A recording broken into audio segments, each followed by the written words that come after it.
Share ko lang guys on how to solve this problem. So our problem guys is how many 60 by 60 centimeter tiles are needed to tile the floor in a room that is 3 by 5 meters.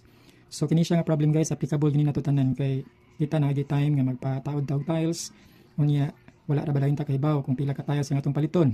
Since wala man nato natarong jud og sukod o kuha ang sukod sa area sa ato ang butangan og tiles. So kani siya guys, ingunani ra ni siya. Since ang atong area o ang sukod sa ato ang room nga mao atong tauran sa tiles is 3 meters by 5 meters man.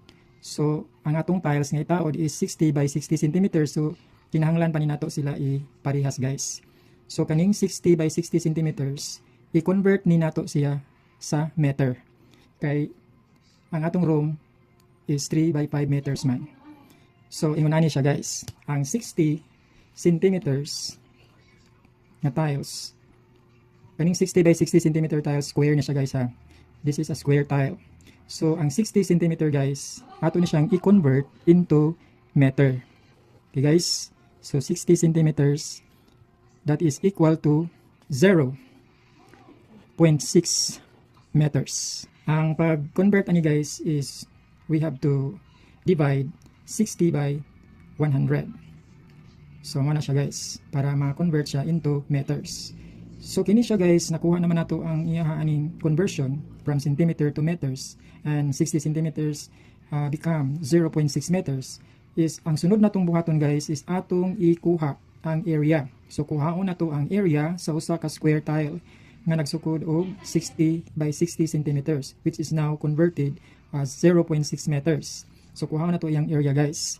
So this is 0.6 times 0.6 is equals to 0.36. Okay guys, so 0.36. So area naman ni, so this is 0.36 square meters. So mao na ang area sa usa ka square tile guys. Now karon man naman tagkuha kung pila area sa usa ka square tile. Ato na pud nga kuhaon kung pila ang area sa ato ang room nga mao itauran nato sa atuang tiles. Ang atong room guys is 3 meters by 5 meters. So atong kuhaon pila iyang area. So 3 meters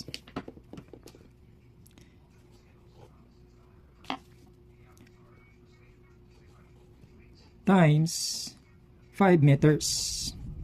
Okay guys. So pila man ni, so 3 meters times 5 meters.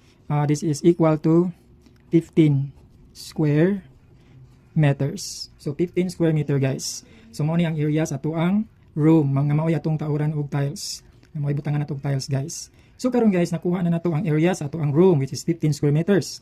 Unya nakuha na pud nato kung pila atong area sa usa ka square tile.